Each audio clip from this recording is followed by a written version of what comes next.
सागर चरण पखारे गंगा शीश नवावे नीर, मेरे भारत की माटी है चंदन और अबीर। सौ सौ नमन करूं रे भैया, सौ सौ नमन करूं, सौ सौ नमन करूं रे भैया, सौ सौ नमन करूं। नमस्कार, शेखर वाणी में आपका बहुत बहुत स्वागत है। मैं हूं अरुण शेखर। आज की कड़ी में बात होगी कवि और कविता की, एक ऐसे कवि की जिनकी रचनाएं आपका मन मोह लेती थी, मंच की जो शान हुआ करते थे। मैं बात कर रहा हूं सोम ठाकुर की। 5 मार्च 1934 को आगरा में जन्मे सोम ठाकुर का पढ़ने पढ़ाने से बहुत लंबा नाता रहा और मंच पर वो बहुत बहुत अद्भुत लगते थे। तो आज उनसे बात की है हमारे मित्र नारायण चौहान ने, तो चलिए उनसे ही मिलते हैं। देखिए, ऐसा है कि मैं तो साइंस का विद्यार्थी था, इंग्लिश मेरा मीडियम था। तो एक मेरे दोस्त थे शेर बहादुर झा। अच्छा, मैं साइंस का विद्यार्थी था, वो आर्ट्स के थे, इंटरमीडिएट में पढ़ते थे। पहले उस ज़माने में आगरा कॉलेज में इंटर क्लास है, तो उनका चलो कवि सम्मेलन सुनने से। हम जानते ही नहीं थे क्या होता है कवि सम्मेलन। तो मुझे ले गए, ले करके हमारे यहाँ डॉक्टर घनश्याम अस्थाना थे जो अंग्रेज़ी विभाग में थे। पहले वो मेरे टीचर थे, बाद में हमारे कुलीग हो गए जब मैं पढ़ाने लगा। बोले देखो घनश्याम, अच्छा हमारे मोहल्ले में रहते थे, हम घनश्याम भाई साहब कहते थे उन्हें, सरवर कुछ नहीं कहते, घनश्याम भाई साहब कहते थे हमारे टीचर वो। उन्होंने कविता पढ़ी साहब, तो तुम वहीं मिली जहाँ न कल्पना गई, तुम वहीं मिली जहाँ न कल्पना गई। और उन्होंने पढ़ी वीरेंद्र मिश्र ने, दूर होती जा रही है कल्पना, पास आती जा रही है जिंदगी। रंग जी ने पढ़ी, तुम्हारी शपथ में तुम्हारा। तो मैंने उनसे कहा, मैंने कहा ये तो वही भाषा है जो हम बोलते हैं। बोले हम तो लिख सकते हैं। बोले ये तो ईश्वर की देन है। हमने सब आकर के, अच्छा फिर जिन कवियों को, सामने लाइब्रेरी है नागरिक विचारणी की, हमने वो किताब उन कवियों की मांगी किताबें जो कि हमने सुने थे। उनकी कोई किताब ही नहीं तब तक छपी थी, ना नीरज जी की ना किसी की। तो उन्होंने झुंझला करके, एक हमारे यहाँ लाइब्रेरी थे अवधेश जी, उन्होंने 10-15 किताबें रख दी।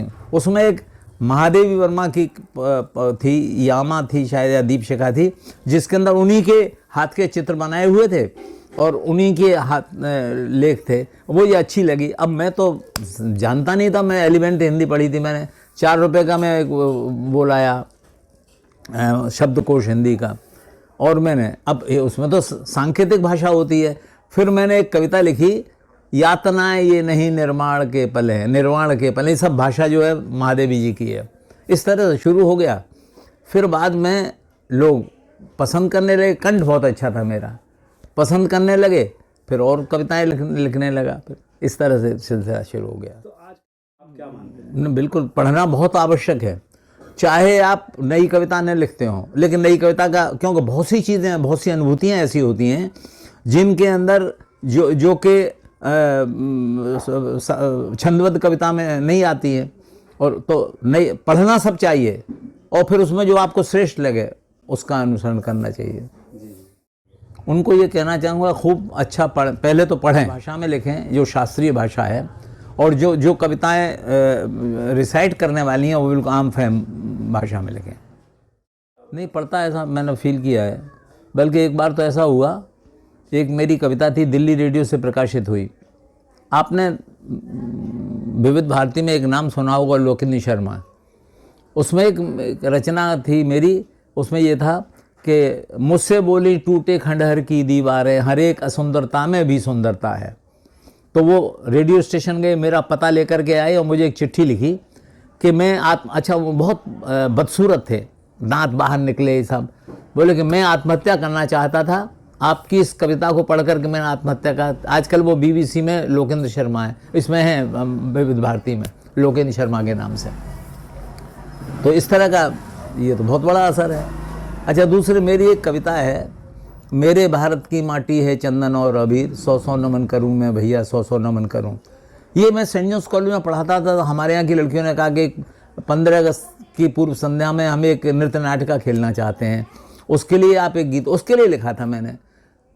फिर ये गीत इतना पसंद किया गया, ये ब्रज माधुरी में रिकॉर्ड हो गया, ये ब्रज माधुरी से निरंतर आता था। मुझे दरभंगा में एक भीख मांगता हुआ व्यक्ति मिला, उसके अंदर ट्रेन में, अंधा था वो। तो मैंने कहा बाबा ये किसका गीत है? बोले हमें तो पता नहीं है साहब, हमने तो रेडियो सुन सुन करके याद कर लिया। पूरा याद था उनको।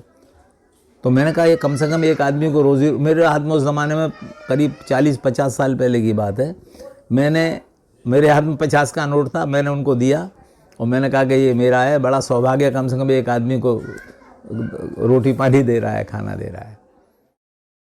देखिए वैसे तो प्रमुख रूप से मैं गीतकार हूँ, लेकिन मैंने छंद भी लिखे हैं, गज़लें भी कही हैं और फ्री वर्स की कविताएं भी लिखी हैं, सब तरह की कविताएं लिखी हैं, लेकिन प्रमुख रूप से गीतकार ही हूँ मैं, जो मेरी मेन विधा ये है। तो मेरी पुस्तक निकली है जो प्रेम गीतों पर, प्रेम बेल बोई, उसके अंदर प्रेम गीतों की हैं, इसके अलावा राष्ट्रीय कविताओं और नेचर के ऊपर हैं और राष्ट्रीय कविताएं हैं। वैसे तो सभी प्रकार की विषयों पर लिखता हूँ मैं प्रमुख रूप से। आजकल तो मैं ज़्यादातर सामाजिक स्थितियों पर लिख रहा हूँ, कभी कभी लिखता हूँ, कम लिखा पर प्रमुख रूप से लिखा है। एक तो मेरी पुस्तक है जिसके अंदर केवल प्रेम गीत ही प्रेम गीत हैं।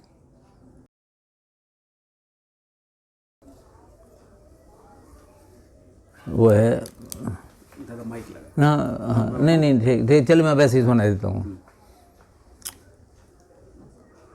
तुम आए नैनों के द्वारे, तुम आए नैनों के द्वारे, दर्पण दर्पण मन मेरा तुम आए।